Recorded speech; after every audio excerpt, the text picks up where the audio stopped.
In this video, I'm gonna teach you how to refund Brawlhalla characters. It's a very easy process, so make sure to follow along. In this video, I'm gonna teach you how to refund any purchases that you have made on Brawlhalla, including characters. So all that you have to do is go over to the store. This will work for any platform, so PC, mobile, and consoles. Once you are in the store, anything that you've purchased either using the paid currency or your standard coins will be able to be refunded. So for this video, I purchased a random character, one of the cheapest ones, and then what you have to do is scroll all the way down until you find purchases. So all the way down at the bottom in the categories, you will have redeem code and then purchases. And as you can see here, the character that I've purchased recently is available and I'll be able to get a refund.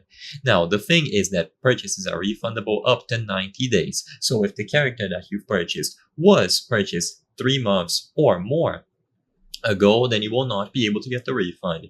And you will only have a specific amount of refunds. So as you can clearly see here, refunds remaining 3. Sadly, I'm not sure if these refunds will be granted over time, but be aware that it seems to be a limit and it might not be replenishable. So be extremely picky with your refunds and be absolutely sure that you want to get the refund. Otherwise, you could waste a refund on a standard character, and then later down the line, there is something more expensive with paid currency that you would like to refund, but you will not be able to.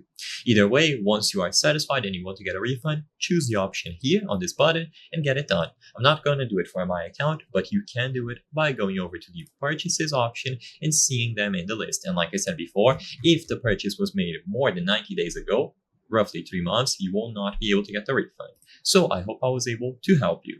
If this video helped you, please consider subscribing. As you can see, according to the channel metrics, 83% of the people watching our videos are not subscribed. So by subscribing, you can help us on the channel make high quality videos. Thank you for watching and I'll see you on the next one.